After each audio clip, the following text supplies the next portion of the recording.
You're now tuned into the hottest podcast in the world, the Stay Woke Podcast, right here on the SonicBreakdown.com. Man, it's time to wake up.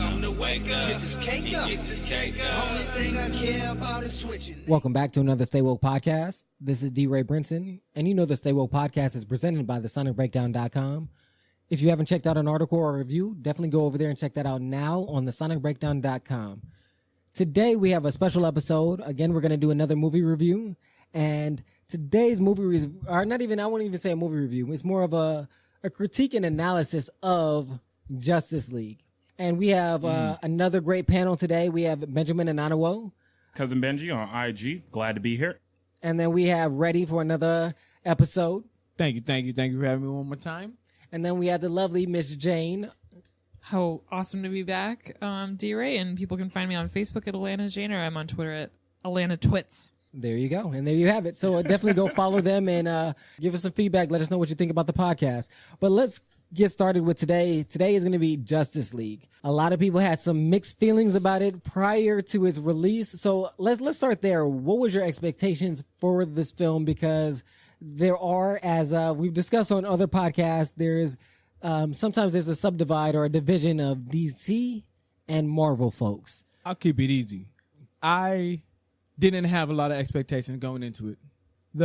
I will say Wonder Woman was dope, but Batman vs Superman was crap, and I've expressed that before. So going into this one, I had hopes that it could at least would keep me entertained, because at least the introduction of Cyborg as well as Aquaman, and I wanted to see how that was going to be intertwined, as well as just what storyline they were going. So, but I didn't have high hopes. I didn't have high hopes. I just was interested to see how the movie was going to go. Also, definitely didn't have high hopes. However, I was surprised, and I'll just say I enjoyed the movie because if I remember the director for the film, I think their wife either passed, got sick. Zack Snyder. Zack Snyder's wife passed, and then his vision really wasn't fully seen on the film. So we never got exactly what we would have probably loved to see as a total, but I felt the film, I enjoyed it. And just this caveat, I am one of those folks where I enjoy the MCU and the DCEU equally. I don't own any DC comics, so I'm not like a DC fanboy, but I enjoy what they do, and I understand that, one, they are trying to catch up to Marvel, and they, are about 10 years behind. I came in with mixed expectations. I had not seen Batman vs Superman, but saw how widely it was panned, and with a lot of the DCEU stuff, I have a lot of questions about how it was cast. The only casting I'm really into was really Wonder Woman going in, because I have huge problems with both Ben Affleck and Henry Cavill, or Cavill. I'm not actually sure how to pronounce it. So I came for Wonder Woman, and then also I wanted to see Jason Momoa with no shirt because I'm a heterosexual female. But that's how that goes. But I was pleased. I don't think it's as good as some of the MCU offerings, but I thought there were some good things and also some ridiculous things. So I'm gonna go with pleased. For me, my expectations were tame at best. I didn't have too high expectations. I wasn't too low.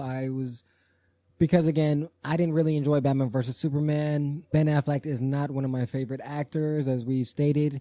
If you haven't, go listen to the Batman vs. Superman podcast that we did when it was released. That's still out there. You can check that out on iTunes, SoundCloud, and as well as YouTube on our YouTube channel. But so that's what really tempered my expectations for this movie. But I wanted to see, similar to Ready, is the introduction of Cyborg, the Flash in particular as well, and Aquaman. And we'll get into more detail about that, of their introductions. But overall, I thought the movie was well done. Again, I wouldn't put it in my top 10 of anything, but I'll put it above Batman vs. Superman, I'll tell you that much. But it definitely is not near Wonder Woman. The quality, the storyline, that was very well done. And as well, check out our Wonder Woman review as well. I agree with that. I mean, like I said, kind of like Ben said, I'm not disappointed in the movie. I thought it was what it was. In the concept of it, it gave me what I wanted to see in the DC universe. The connection with everybody, as well as some progression in some concepts. Of course, I do have a lot of gripes, and we'll hit it as we go on.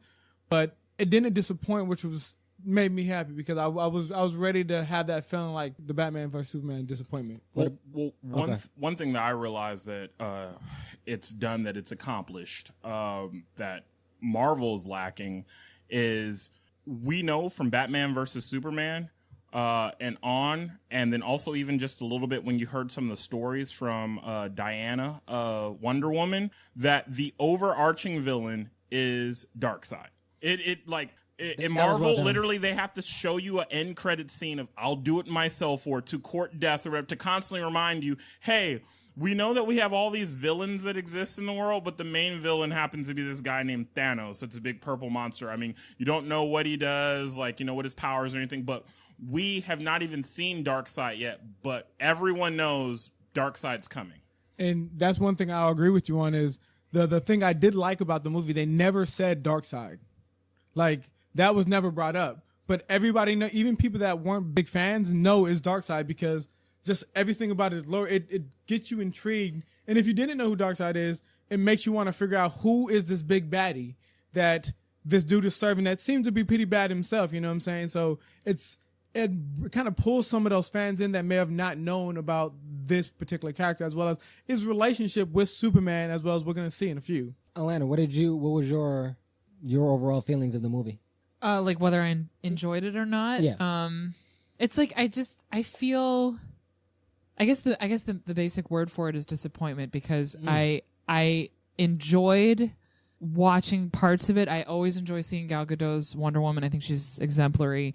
And I actually don't even mind Ben Affleck, but I don't mind him because he's actually not in it that much in this particular thing. He's not on screen that much. But what I really don't feel at all is Henry Cavill's Superman. And I was raised on the 1950s era, like Nick at Night Superman, and I always want to see someone who captures my heart as much as that gentleman did. And I can't remember the actor off the top of my head. I was a child when I watched it, but I feel nothing when I look at Henry Cavill. He doesn't have a lot of charisma, either as Superman or as Clark, and he has zero chemistry with Amy Adams, like negative chemistry with Amy just Adams. because I'm Nick at Night, that's a throwback. Yeah. Remember that? What was his name as an actor? Was it Dean Cain? Oh, did you enjoy that Superman rendition? I actually didn't even watch it. Okay. I didn't watch it, so I couldn't speak on it. But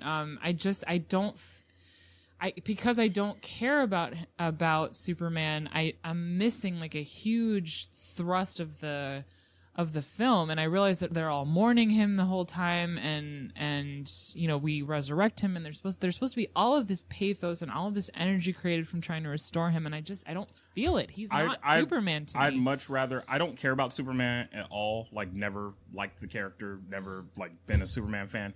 So. I don't think he does a bad role. When I think of Superman, he looks like the Kansas farm boy with the sturdy chin and stuff, and he looks like Superman to me. But what I think they missed the boat on, which was a fabulous Easter egg within inside of the film, was I would have much rather the savior that would have came to basically save the day as Steppenwolf was just giving them the business would have been the Green Lantern.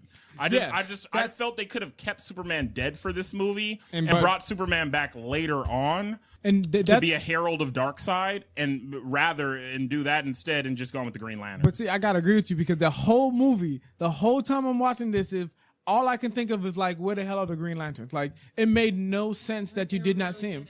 Well, what Steppenwolf did say, that was a plot point of reason why he came to Earth, is because he said the Kryptonian is gone and there's no lanterns to go ahead and protect them. And then, we saw like in the probably there was plenty of lanterns in that initial war, which that war was great because the war also showed the backstory that Diana gave in the Wonder Woman movie about all of the gods. We realized that before Ares tried to go ahead and take over, most of all of the gods died trying to battle against Darkseid in the first place.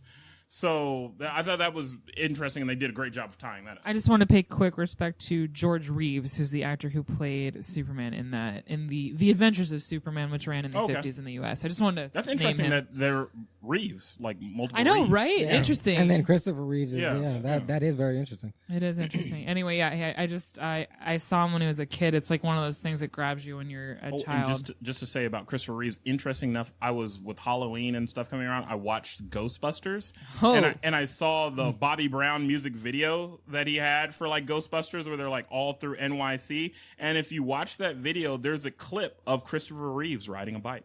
I saw It was like somebody, one of the last times he was walking. somebody on Twitter posted that. Anyway, That's how I sorry remember. to distract. I just wanted But, to mention. I'm missing my Superman. I want to touch on the introduction of these characters because I think that's pivotal. I do want to agree with some of the things that you guys just said about the consistency that they are showing now that is tying these movies together, tying the plot lines with Wonder Woman, like you said, the story about the Battle of Ares, and now we actually get to see glimpses of that. I thought that was very well done, very smart of them, and that helps bridge that Marvel disconnection. People from Marvel say that DC has is that disconnection that they have between the fact that they didn't introduce these characters before they brought them together, that thing. But I wanted to say, since this being the first team up for a majority of the team, what do you think about the introductions? And let's start with the first introduction, which was Flash. Well, the Flash is awesome. I think the Flash, the actor of the AKA Flash, Barry Allen. AKA Barry Allen, this version of the Flash. Ezra Miller, AKA Yeah. the actor. And Ezra Miller, he does a better job of being a quirky, weird type of teen, I feel, than any person that has attempted to play Even the TV show? Even the TV show. Even than any person that's attempted to play Spider-Man since Toby. What's his name? Tobey Maguire? Since Tobey Maguire played Spider-Man. You don't like Tom Holland though? Tom Holland. I so like dope. Tom Holland. I'm just saying that Ezra does a better job at like just encompassing that whole. I'm a teen that really doesn't have a place, and I'm just happy to be a part of the squad. Like, this is cool. Like, I just even thought, as much as I like Tom Holland, I'm like, I really enjoy this Flash. And if they do a proper Flash solo film, when they get to the point where they start expanding into the universe and do their Flashpoint, which I'm pretty sure Flashpoint is going to be their version of Infinity Wars, for them to go ahead and reset everything. When they do that, and when his character finally dies, it is going to be huge. And I liked him a lot. Oh man, I absolutely fell in love with that version of the Flash. Like the whole concept of how he came in, where he's still even trying to understand the concept of his Speed Force power. Where one of the funniest parts that we saw in the previews as well as in the actual movie, which made more sense, but he was like, I've never really been in battle before. I just run really, really fast and push people. Yeah. And you got to realize in just the concept of being super fast, that's a major thing. Because you just pushing somebody at 400 miles an hour is going to be devastating to almost anything. And they even alluded to multiple times of his infinite flash punch, his infinite mass punch, where it's if you didn't know, it's a punch where he moves his hand so fast, or he moves any body part so fast that it's a punch stronger than a dwarf star exploding. And they alluded to that in the movie, which I loved, as well as the multiple comparisons with him and Superman, who's really faster. So it's a debate that's gone through, I believe, like 7 to 10 different comic books, as well as in every cartoon series, and anytime they've ever met, from Smallville to like the Flash itself. Yeah. So I just, Flash is clearly faster. we than all Sue. know I was this. gonna say let's touch on that since we brought it up. Yeah. Well, if Who you got? You Well, got the Flash? I got the Flash. It's just like regular track and field. Every now and again, you have like a U.S. person like Tyson Gay or Justin Gatlin that wins like or breaks a world record. But when it's go time, when it's showtime in the Olympics, Usain Bolt at the end, does it make sense? Bolt, Flash, Lightning.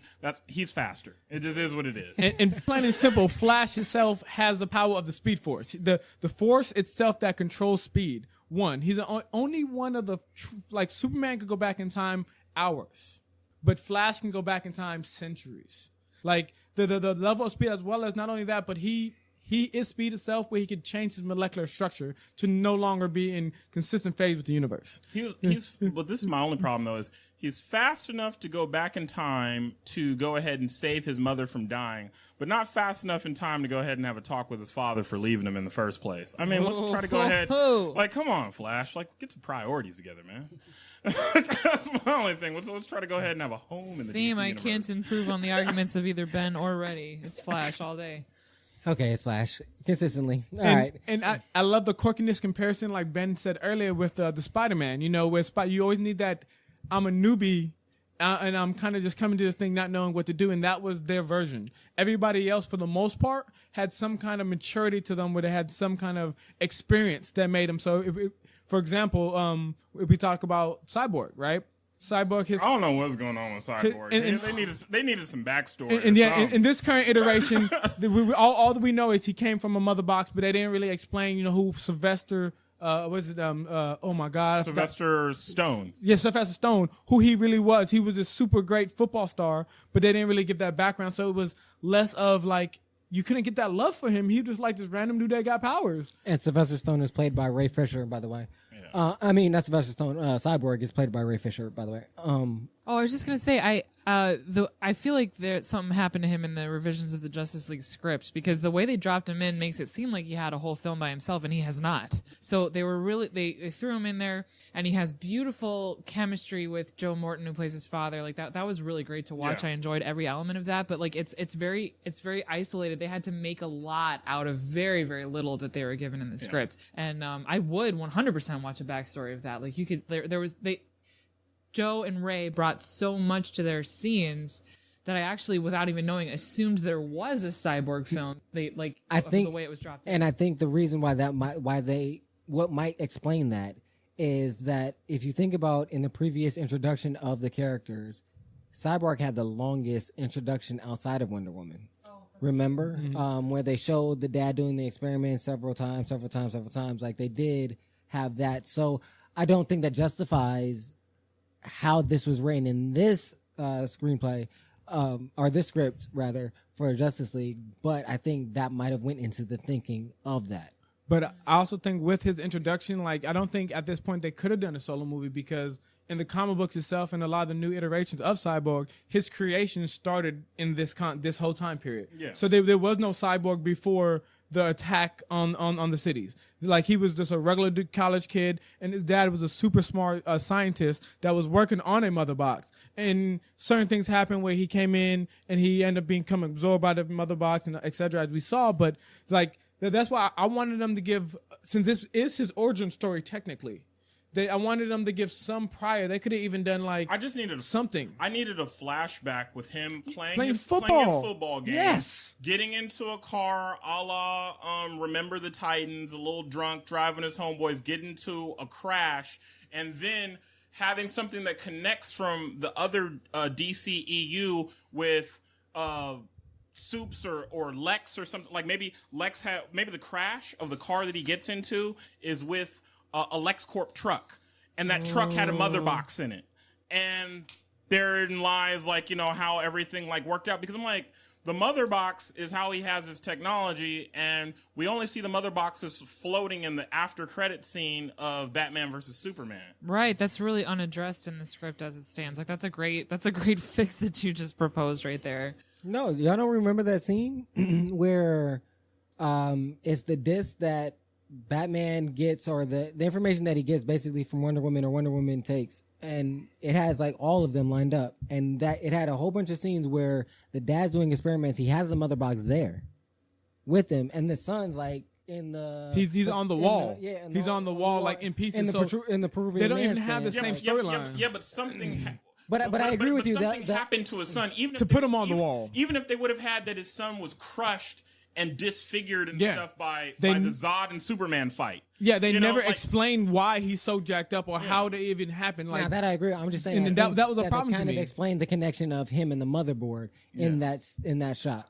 Like same, I agree. Like that part is missing. I didn't actually understand that he was even injured, because same thing. I'm not a comic book reader. I don't know Cyborg's backstory. So seeing only what's presented in Justice League, I actually had questions for the dad about why we're experimenting on the son, because it's not clear that he's injured. Like, you know what I'm saying? It's not there. Yeah, that's what I'm saying. That part I agree with. I was just saying on how you were saying they didn't introduce the connection of him and the motherboard together outside of after the fact. Right, agreed. They did that prior. Now, I do agree with you, as all of you have saying is, yeah, they could have did as in the motivation behind the father experimenting on his son, just not the fact that he was just, because it was, you can, not, they like make you the said, father out to be like horrible human. Exactly. Exactly. But you can tell by the relationship that they have that the son still has love for him. He's just upset Right, the rage of because Ray Fisher gives a lot of rage to his version of Cyborg. Like, where's that coming from? And that's also like it's just not there. And maybe they're leaving it for the solo Cyborg project that I totally just looked up is coming out in 2020. Maybe that'll be like a beautiful, fully realized situation, like you were just saying, Ben.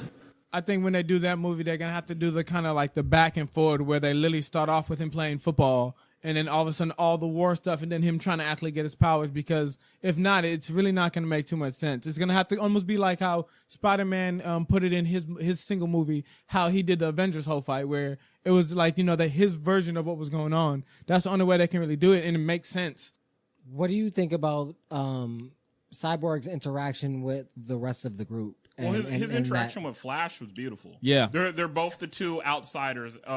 He feels like he's an outsider because he has no level of humanity, he feels, because of like being an actual cyborg. And then you got the Flash. It's like, yeah, I'm just here. I'm not really a soldier. I don't know what's going on. And I liked their dynamic and their, buddy. Like, I rather, have them both just have like a little buddy, like, team up type movie. Yeah. They were funny together. And then, but also I got a lot of darkness from Cyborg too. Like, I don't know if I'm still feeling what they chose to do with Luke Cage and stuff. And like just recently the political landscape in the last 5 years, but I was really captivated by them showing Cyborg wearing a sweatsuit over his body. I was going to bring that up. Same thing. Cause he's clearly invulnerable under his hoodie. Like I don't know. I like immediately thought of it. It's still to me that visual is still extremely charged. And my mind instantly went there when it was a gray hoodie and he was walking in the alley and that interaction with Wonder Woman. Yeah.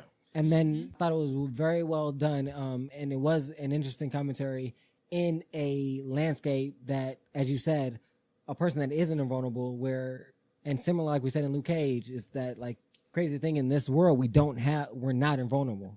And I love that interaction. Speak of that part when they came together, you can see how Wonder Woman can see that he was still in his grief, but she took it as, he's a strong warrior, that he has the ability to become a strong heart. All the interactions showed that. That's why I love that chemistry where you can see his rage building, but you can see her saying like that concept of like a sensei, focus this on what's at hand. But I want to touch on that too, is what did you think about that interaction? Do you think that was a commentary on how people of non-color should try to help and understand the oppressed view? What do you think about that? Because if we're taking how he was presented of him in the hoodie in that Trayvon Martin type of imagery, what do you think was her role and her placement in that regard? Off top, how I respond to that is you can see this actually in Wonder Woman's movie by herself, but one of her non-physical gifts is her humanitarianism. She reads humanity everywhere she looks. Like when she's trying to join the trench in there, she can barely actually focus she can barely actually focus to walk through because she's so distracted by the misery around her. And then like she's bringing that same, like her ability to read humanity is a type of superpower, and I do think there's some important political messaging there that she's not afraid of Cyborg, because even though he's actually quite distanced from human at the time that she meets him, she can see his face and read it all there. So I think there is something there. They don't force it down our throats. It's open to interpretation, but it's there. I think it's there to read if you want to. And then it's like also she's Themysciran. True. And she didn't. Well, she's Themysciran, and it's like two things. One thought process you go with is she doesn't really know anything about like race and like how it's seen, especially in America. However, maybe she also does know, and she is trying to go ahead and combat that, because remember when the scenes happened where what's his name was like kind of trying to proposition her for sex, and she just saw like, oh yeah, I've read books, I've heard things, I know about like what like goes on, like, obviously they were being taught by whoever was getting information from the outside world. So she then may actually know about the struggle that's existed for African Americans in the world, and particularly in the United States of America, to where she is cognizant of that, and was the reason why she gave Cyborg the space that he needed. True, because also like she's positioned as a as a brilliant mind, right? Like she's such a polyglot. Like she knows all these languages. She's read a ton. Excellent expertise on history. I think that's a great point there, Ben. I didn't think about it from that perspective as that, but the way that I saw it was more of the fact that she's just so open-minded to situations, because as you touched on, she's shown several instances. The other instance was, remember, I brought it up on the Wonder Woman review, I believe, as well, of that scene with her, and I don't remember the character, but basically she asked him why he's not an actor. And he basically intimated that it's because of his color. Like there's barriers outside of his reach, outside of working hard and just being diligent, which kind of actually counteracts what you were saying, because to her that was, but probably at this time she's aware of it because she's been living in this world. Yeah. But also too, remember, in the world she's living in and the information she was getting in World War II, no one was writing critical race theory books that's true. about appropriation inside of film. Yeah, that's right. Like, like for her, the Laurence of Olivier that she may have watched was the Laurence Olivier. Like, she's not thinking about like, she may have probably corrected one of them like, well, actually, according to my mom who was living during those ages, Cleopatra actually looked more like Serena Williams. She didn't look like Elizabeth Taylor. Like, she may not be able to, go ahead and say those things. You got to also think about this from that same movie. There was two other major scenes that show that race to her had two different impacts. On the island themselves, you can see all the women themselves with a variety of colors from black to white women, and no one was any less or any more. They were just all warriors. But then once again in the movie, when they were in the trenches and they just met the Native American brother, she asked a question along the lines of, what happened to your people? Oh yeah, they were destroyed by his people. So that was kind of that other race moment where she was able to see like what mankind is like on nationality, race, and as well as distinction of lines. Yeah. And then once again, like I said, if she does know something, the books that she would have read, we already were experiencing it highly now with whitewashing. She would not know anything, really about like Native Americans like that, And they're also like, just like I had like a deep, base of the skull spinal cord reaction seeing a white woman fearlessly encountering a man of color on the street. Cause like you never see that version of that encounter. Like it's never depicted. Like there's just, it's very stacked and loaded every other time. And it's like, and yes, she's Wonder Woman, but like even if you didn't know anything about the story, even if you couldn't hear the dialogue, the way she's present in the street is so profound. In a dark alley with at night, a big black man with a hoodie on. Yeah. Mm-hmm. And was literally slimmer asking female, and was literally just like asking him his feelings about things and trying to go ahead and understand what was going on, which is the opposite of what the MCU did with Jessica Jones, more so meeting Luke Cage, and instead it being like, okay, you're this big black guy, like, okay, once again, we're just going to go ahead and sexualize everything with leading them. And like, it was a totally different scene that had a lot more power to it, to where it's like, him just realizing it's like, hey, I don't want to fight for you. That's actually one of the ways in which I find Wonder Woman to be divine. There is some sexuality there, but it's super downplayed on the list of stuff about her. Like I made this point when we discussed the project by itself, but like the fact that she's a beautiful woman is like the fifth or sixth most interesting thing about her instead of the first most interesting thing about her. And just touching back on or piggybacking off what you were saying, that's what I took from that scene from her perspective, is just the openness and wanting to understand, because I believe that is the approach that I think is needed, because again, you only can understand what you can understand. You only have an experience that you have. But I just feel like if you approach it with that instead of let me judge you and crucify you, let me understand why you're doing what you're doing. Let's understand there's a reason behind this. What is the reason? What got you to this point? And she was okay because we give with everybody him else not that being ready to talk about it. She was okay with him not being ready to talk about it, and still pursued him afterwards to try to get him to be a part of the team. And another major point, she was able to read him as young. Cause especially black men are just robbed of the perception of childhood. Like anyone who's above 5'5" is an adult. I say that in huge scare quotes. Like the fact that she's immortal, right? So she's timeless. Like it's her being able to instantly and give him space to not know exactly as you were saying, like she's very parental with him. And that's one of the things I said out earlier. That was such a great thing about him. She always saw him as who he was. She never had a mistake. And this is a kid learning to be a warrior. He's forced to be a warrior, not because of choice, not because of even society, just because of what happened to him. He became part of a mother box, part of an alien technology that was bent to take over the world. So when she came up to him, all that was kind of portrayed in that, like, she's like, I understand you're about to go through a lot of stuff. When you're ready to talk to him, I'm here, but I'm not going to go too far. Where she made sure she had that like arm's reach, but always there, like, I got your back when you need it. Why Batman on the other end was like, is our weapon here or not? And she's like, give him time to, like, And isn't that an interesting dynamic that he's a white billionaire, and that was his approach to a black man that has something he wants, has some abilities? Not at all. I see it all the time when I watch college football on Saturdays. Like, wait, he's got a concussion? Throw his ass back out there. And through the whole movie, though, if you really want to look at that, concept, he did that through the whole movie. Even at the ending, when he needed him to control it and finish it, it was still, you're my tool. I need you to get this done. Like, get it done. I don't care how I know you don't know how. I know you have no experience doing this, and no one's telling you how, but get it done. I don't care how. It was that authoritativeness again. I want to touch on because we spending a lot of time on Cyborg and Wonder Woman, which is great too, especially because I'm like, there's not probably too many reviews or things where people are going to go in depth about Cyborg because there's not a lot there to talk and that's true about it. And I think all those points that we made were valid and interesting to pick up on. But I want to touch on Aquaman as well. I'm so thirsty. Yeah.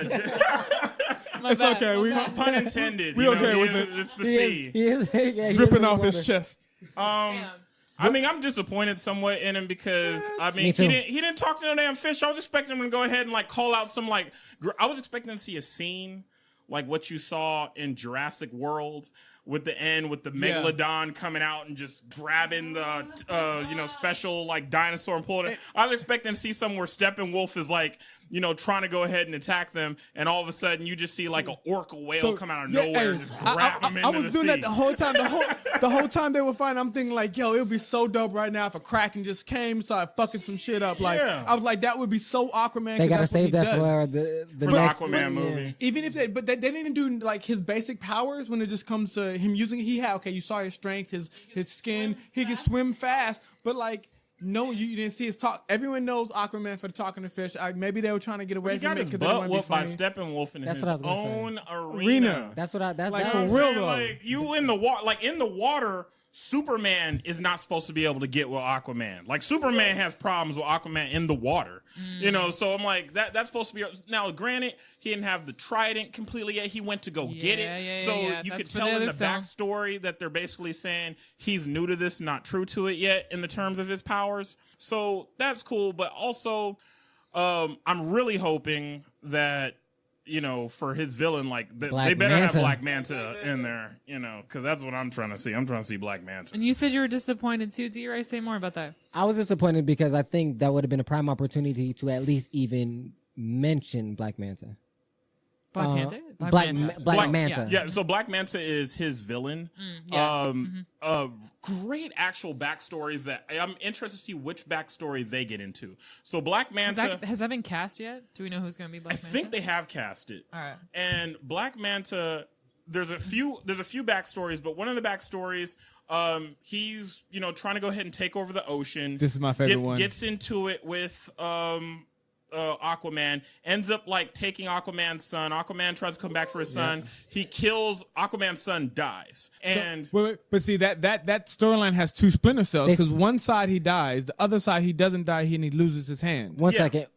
The Black Manta casting is Michael K. Williams. Oh, that's absolutely phenomenal. That's gonna be dope.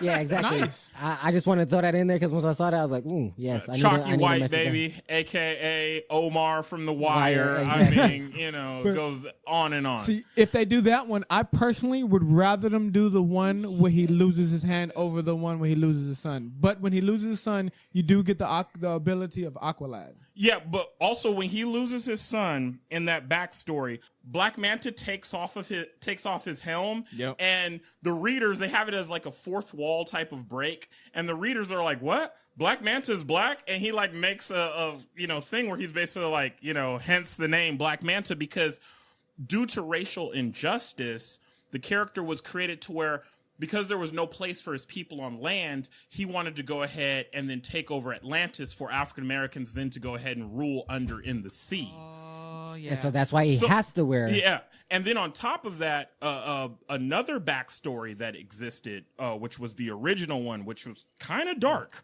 I know for which one you're Marvel, talking about, yeah. is he was kidnapped and is on a ship as Black Manta and is continually sexually molested and assaulted by his captors, and he's looking out and sees Aquaman one day, and he's calling out to Aquaman for help, and Aquaman doesn't notice him. Whoa. Either of those is insane. Wow. They're not doing that one, bro. Like Yeah, well, Hollywood was with the success of what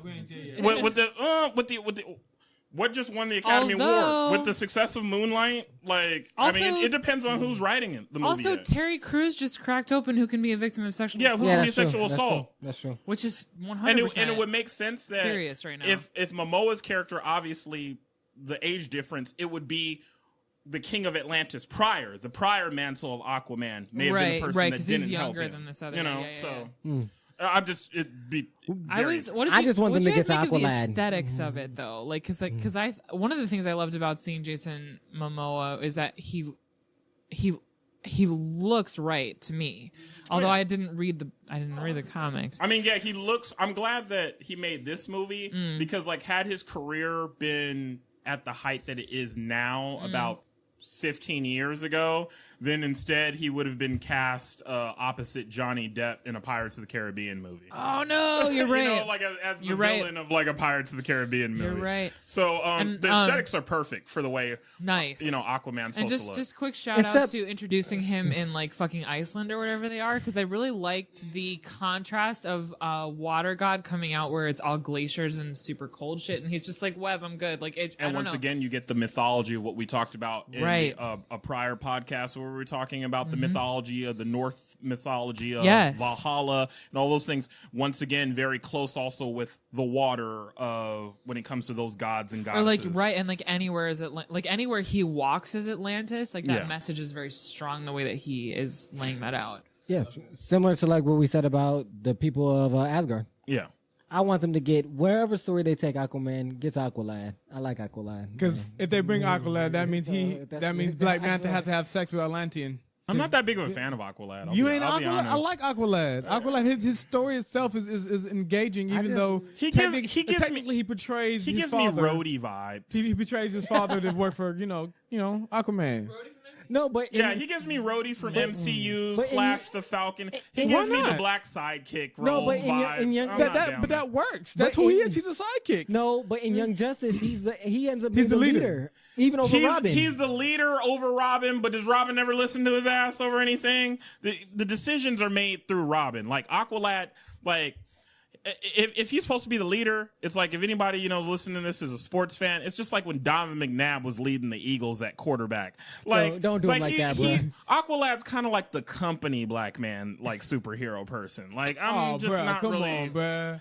I'm just be real. It's just like Aqualad's concept is dope. I like who like I Aqualad said, is. it was In just Young like Justice, he was Rhodey. dope. He I was didn't get dope. a chance to throw that shade in when we did our MCU. Like Rhodey is so trash. Like when Tony Stark's talking about "Give me my Rhodey back," I'm just all like, "Oh my gosh!" And is he gonna go ahead? It reminded me of the scene of Rhodey never had no power though. Aqualad had. He was a Yeah, leader. Rhodey was recognized as a leader. Aqualad, all those guys, they remind me of what's his name from Candyland and Django. Like, I mean, it's just oh no, Batman, Robin, is Weave sick too? Like, I'm just not with him. All right, I'm just man. not with him. I feel it.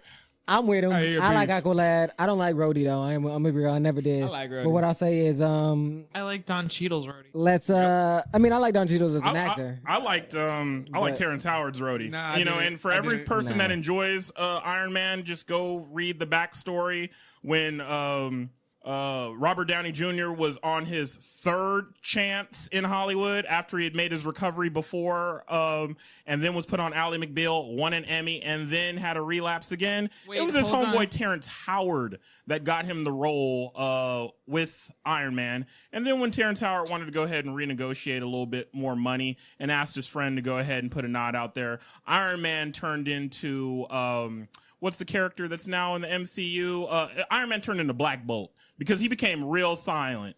And he didn't help his friend out, and then he was just replaced. Hold on, let me zip up my coat. It's shady up in here. Damn. All right. And on that note, we are going to move on to is not wrong, though. the introduction of Steppenwolf.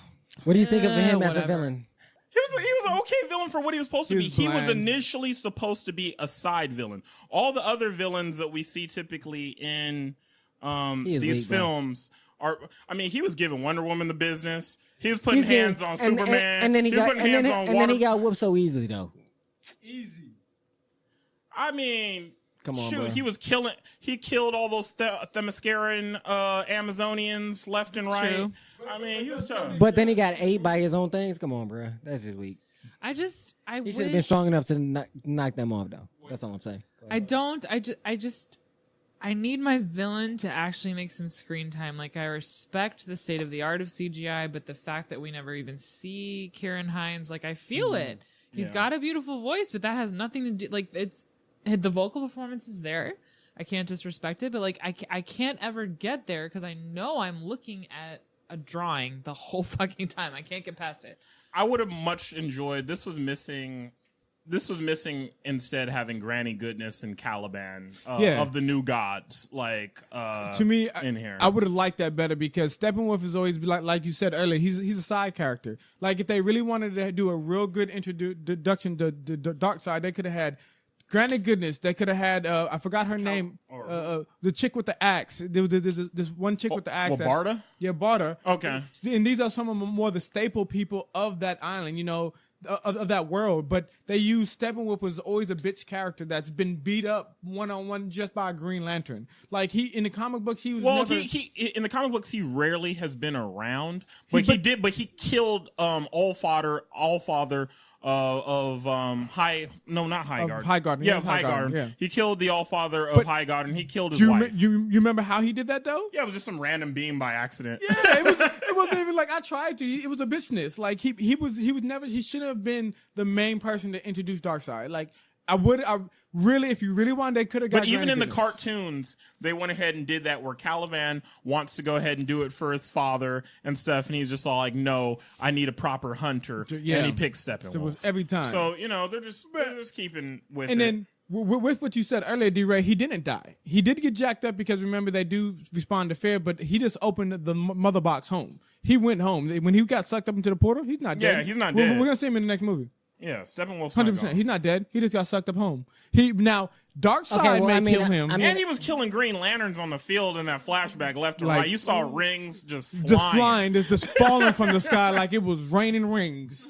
It's raining rings. You feel me? Like, so I mean, he's gonna go back. He's gonna get probably tortured for days. What's probably gonna happen in the next movie? So this Granny leads- Goodness is gonna torture shit out of him, and then when they finally come back to the island, he's gonna try to get his redemption and get his ass stomped on again, and then they're gonna go to Darkseid. So this leads me into the next thing that I wanted to go into is predictions for how they're gonna propel this, and then let's actually before we get into predictions, because we already gave our overall impressions, but because I remember there were some things that you said already that you didn't really enjoy. Is there any things that you didn't really enjoy overall? Oh, most definitely. that we didn't touch on so far. I Before we get into predictions. I absolutely hated and thought it was really stupid how they had Superman come back. When Superman originally came back, he starts attacking the whole team and he picks up Batman. Apparently he doesn't remember nothing, but he can remember the one line, "Do you bleed?" So he goes into that, but he has no memory of anything else when there was so much that happened before and after that. That's just the dumbest concept.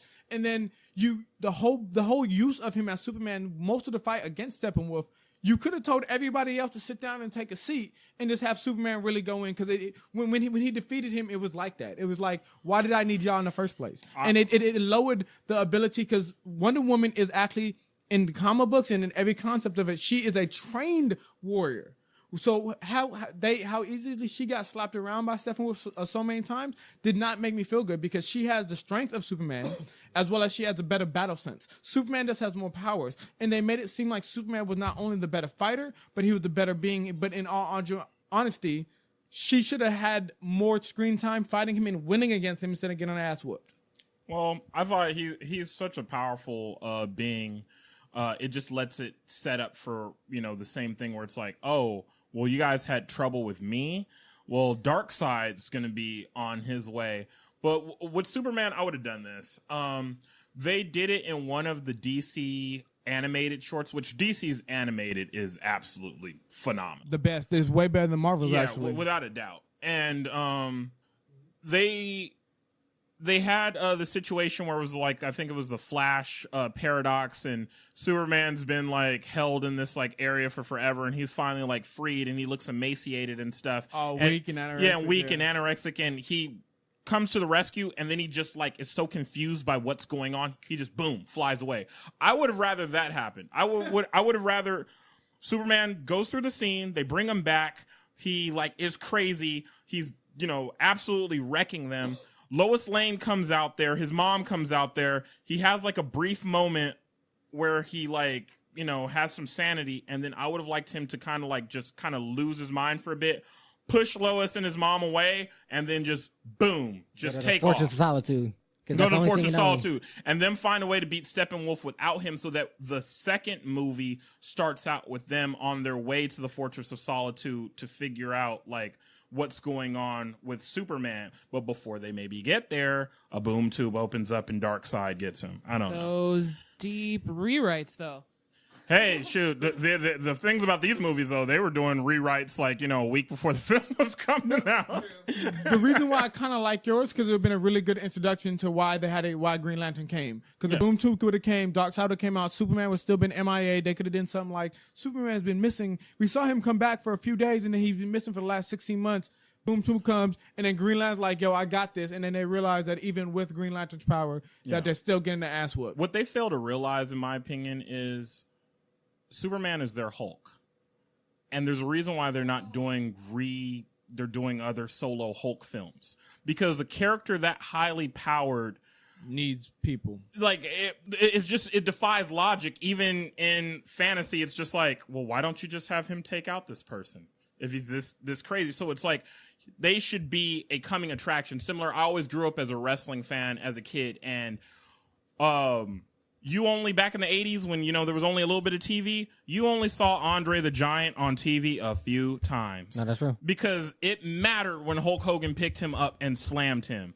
Like, Andre the Giant was undefeated for years. He had lost, like, you go to your local, like, town and watch it, but on TV, he never lost. And that's how Superman is to me, and that's how, the Hulk, and that's why they should kind of model what the MCU is doing with the Hulk is what they should do with Superman. He should sparingly be used. He should pop around when Darkseid finally comes. But to me, the problem with that comparison is when we look at the MCU universe, you have a Hulk, but you also have like a Thor, a god, an actual proverbial god that's on your team. With on that side, you have, yes, we know Diana's kind of a god, but they never give her that title like she's God. She's like a little lowercase g god, because they've never actually shown her to be that level of beastness in this particular movie. She was always second banana to Superman, which is one of my gripes about the movie, because if we look at her, if she can fight one-on-one with an actual god, her technically her brother, and win with some amazing powers and amazing things where she's flying and doing other things. That's why I was disappointed. But the only problem is her powers are her powers. As we know, Superman's powers are also augmented by the fact that we have this thing called the sun. Yeah. In the sky. So it's like he has unlimited powers. But even with that, we still seen her just doing like some ridiculous Hulk has unlimited stuff. Powers because of his anger. But see, they're still cheaping her down, because they're giving Thor his just due that he's a god, but they're not giving it to her. She's still a sidekick almost. True. In that comparison. But every person is kind of scaled down, because we just talked about Aquaman. Everybody's waiting for Aquaman, and in his own domain of water, he's getting his ass handed to him. Like, so it's like almost everyone's weaker than what they need to be. So that's why if the coup de grace, if the whole we need him back, we're going to go ahead and revive him, we need this one special shot, then he's the type of person that he only comes out once in a blue moon. He's a special attraction. I think the reason why they're doing it like this is because when we go to the next set of movies, it's gonna already be past almost all the individual movies. It'll be, I think, maybe another Wonder Woman. There's probably already at that point there will be the Flash movie, the Cyborg movie will already be Shazam. out. Shazam, so you'll be able to add Because these that's- other characters. that's what I was that gonna are ask. higher level I'll tell you the power. movie they really need, especially if they want to go ahead and compete with like how folks love what is his name? Deadpool. They need a Lobos film. Lobos. They ain't gonna do. Lobos cusses and drinks too much. They ain't gonna do a Lobos. No, That's exactly what they got out of. That's exactly what they got out of Deadpool. Like, let's be honest, it's not hard to mess up. I knew Deadpool was going to be great because Deadpool was great. primarily most of the people that are writing these films are, between 35 to 50-year-old white men. Like, Deadpool, when it reads all of the sophomoric humor and jokes and third wall breakings, like, it's not hard to relate to Deadpool. So it's like the same thing with Lobos. Like, if you can write Deadpool, you can write Lobos. Interesting. Especially if you need it to finance other parts of the project that are less commercial. Yeah. What Just I was, saying. What I was gonna say is that gets to the prediction aspect of it, because what you were saying is if they had to revive Superman to beat Steppenwolf and he's your strongest hero, how are y'all gonna beat Darkseid? So you have to. That's what I'm saying. That's why I Batman's said probably going to beat Darkseid by tricking him, because from a power standpoint, even the cartoons have showed it. The comics have showed it. 1-on-1, hand to hand. Darkseid is a god, and But he this- will destroy But Superman. this is what I'm saying. If Batman couldn't outsmart Steppenwolf, how is he gonna outsmart? How is he gonna outsmart Darkseid? By the team. That's So- what I'm saying. But like that's what I'm saying. I'm just giving you. I was saying Yeah. the credit. It would have been smarter to, like you said, have Superman be revived or be brought up later, because then it makes it more tangible that okay, Superman is that icing on the cake or that cherry on top. But- because that's gonna be push you over, added to Think- all the qualities of the rest of the Think team. of- think you of this- need Superman smarts. You need Wonder Woman's humanity / extreme power in one regard. You need But- Superman's super strength.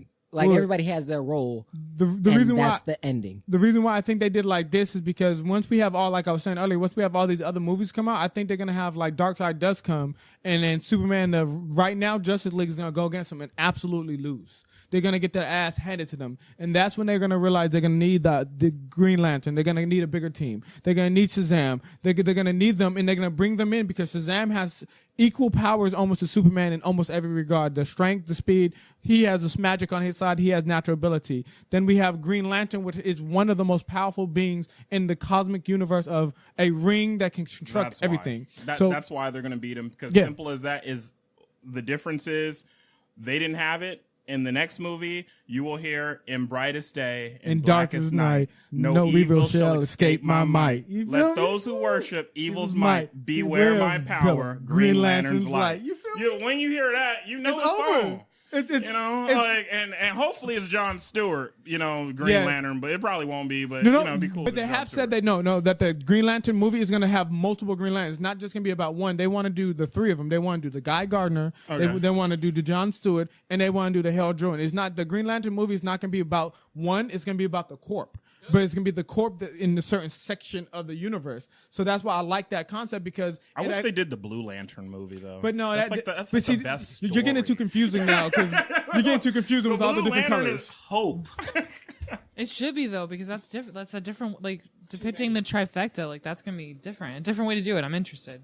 I think that's something that would be in like the Green Lanterns individual movies. They'll start talking about the other lanterns, the Red Lantern, the Yellow Lanterns. Oh, the Red and all them. Lantern, that's you know what I'm saying. that's That some rage, different that anger, and the pink in his own movie again. The Pink Lantern will be in there too because it's all the stars. But that's beside the point. But it will come in. I'm telling you. So, predictions. We kind of went into them a little bit. Let's give. I would like to hear what you think overall is going to be in the next to come. What is In- the next movie? Aquaman. coming down 2018. Aquaman. Well, here once again they lost opportunity. They already have the stories.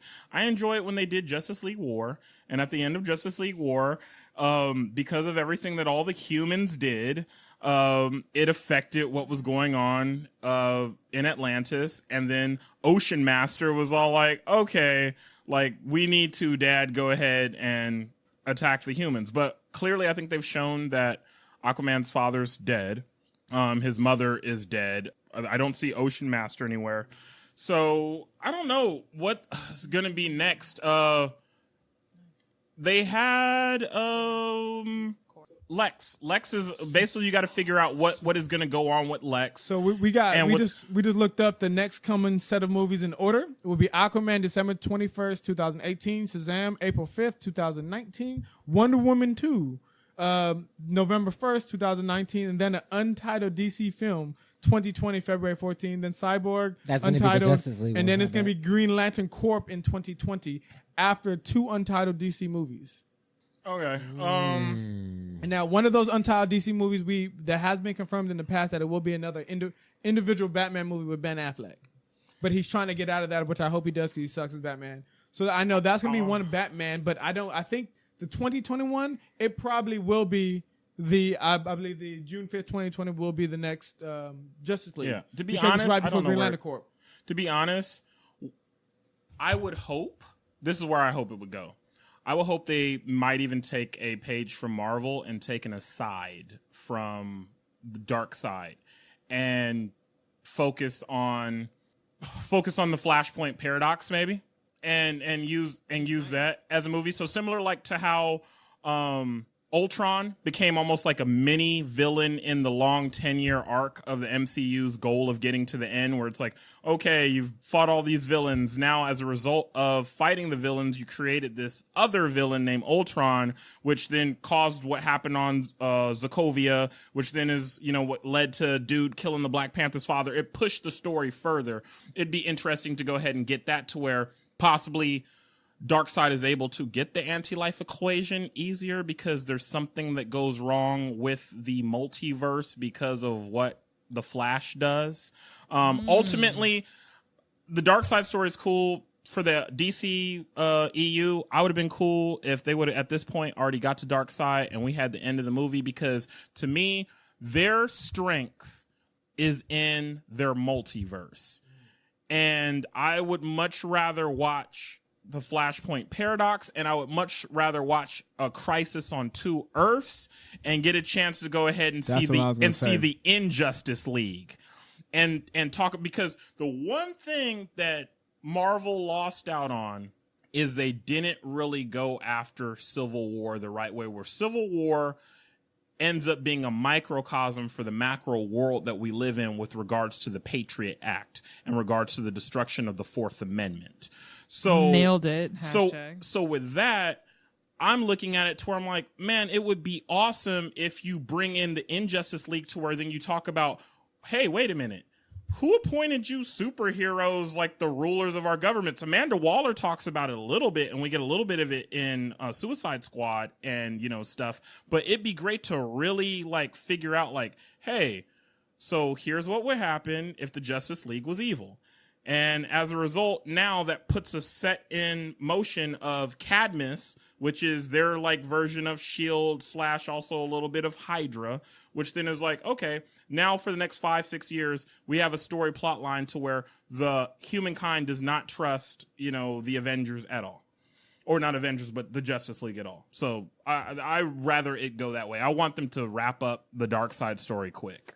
I was just gonna, I think that what you put forth, Ben, is really great. I just want to throw out a little bit of commentary on the casting of Jesse Eisenberg, because I love him, but I cannot understand him as Lex Luthor. It baffles me every single time I look at it. It just makes no sense to me at all. And I enjoy his Lex Luthor because I like the choice to make him very theatrical and sort of effeminate, actually, the way that he does his line readings.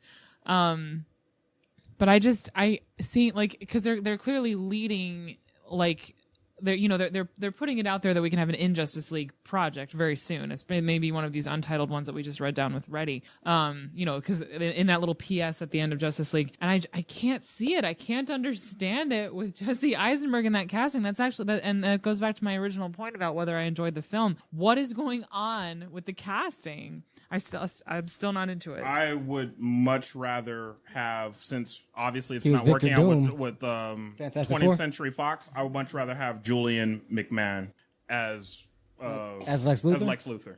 Nice. Bald head. I mean, he ever since he kind of stepped into like America's like TV screens on the TV show Nip Tuck, Yes. he's that's right. always had a way of playing this god complex type character. Unfortunately, everything since Nip Tuck hasn't been great from him or great for him from a project perspective, but it hasn't been his fault. It's not his fault that, those Fantastic Four movies were horrible. I thought he was playing a decent Doom, but that he could only do it with what they could work with. Now with, the Snyders of the world and stuff, I think he would have been a much better Nice. version. If I could have it my way, I would kind of hope that they do two things. They kind of, after this Dark Side, they do some kind of futureness, because I do get tired of just seeing the same 5 characters, movies remade. In DC, one of the things I love about their cartoons, they have such a diverse universe and so many people with so many substances and layers. So that's why I'm seeing all this Shazam and Green Lantern. There's so many great movies that can come from here that we can go into the whole Green Lantern concept as the spectrums. The New Gods, Orion would be great to see. The New Gods, New Genesis. There's so many great places. Owlman, one of the Owlman. greatest villains ever. So even Young Justice. Young Justice, they have so much where they can I make think it, they but are going to create a Teen Titans movie. and I'm hoping something like that too. I think that's in the untitled one. For me, it's two levels. It's the young ones. I want Young Justice. You know what I'm saying? And then I also kind of want that futureness. I want them to expand upon the space concept of the Justice League, because there's so many more races, so many more beings that are awesome, as well as touch a little bit on the magic. I want to see a Zatanna movie soon. Zatanna, which is one of the most... Zatanna's It's awesome, you know what I'm saying? We can get some Dr. Fate in this, where we can get somebody... Well, different universes, my bad. Because the sign but- is Marvel. Yeah, so my That's bad. what Doctor Strange. But the magic concept, we got we do have... Well, it's no, not. No, she's with DC. Yeah. No, she She's is with- DC, but not Dr. Fate. Yeah, Dr. Yeah.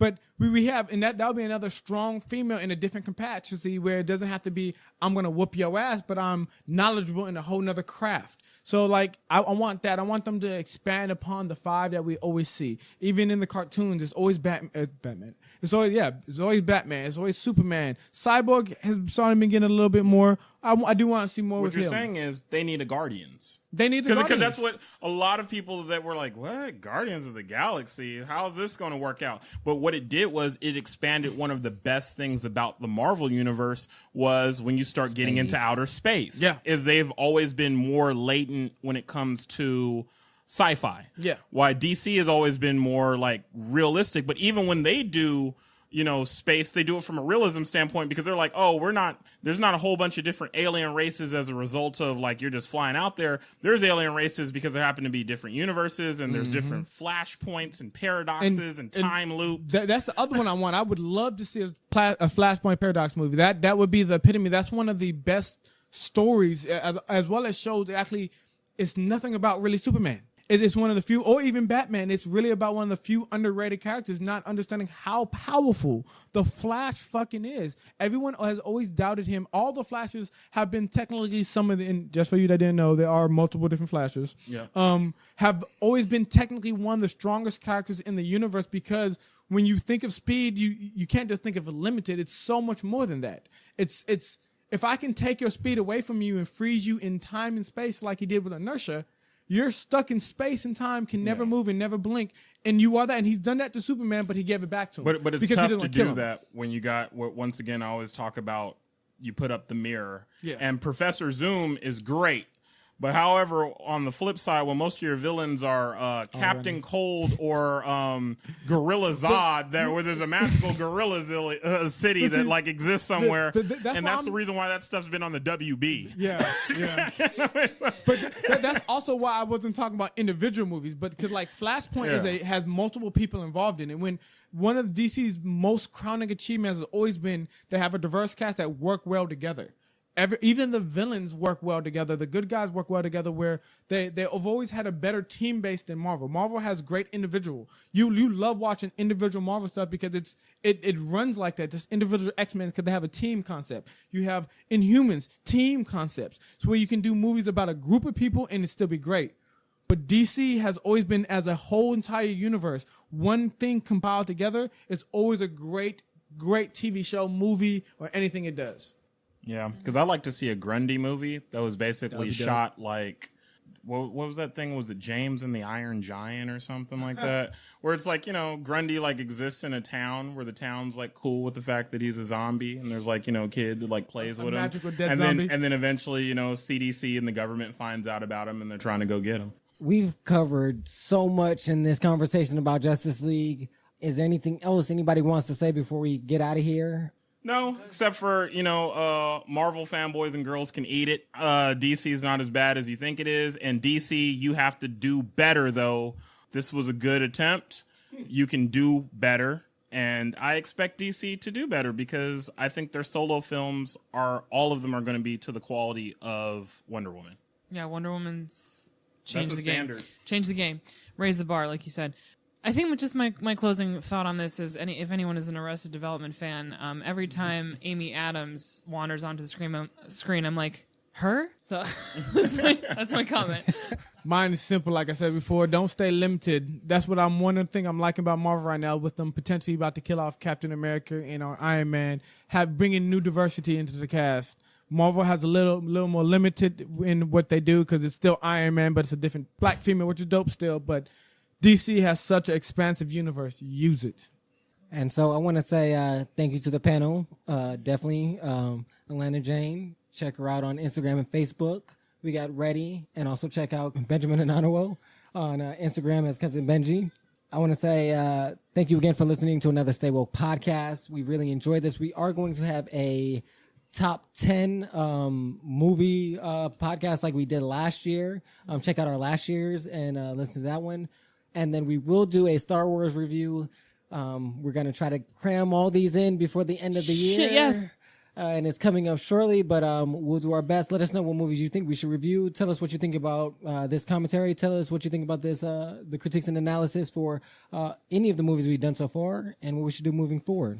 You know the motto that we always have: live, listen to some great music. In this case, watch some great movies, and we're out.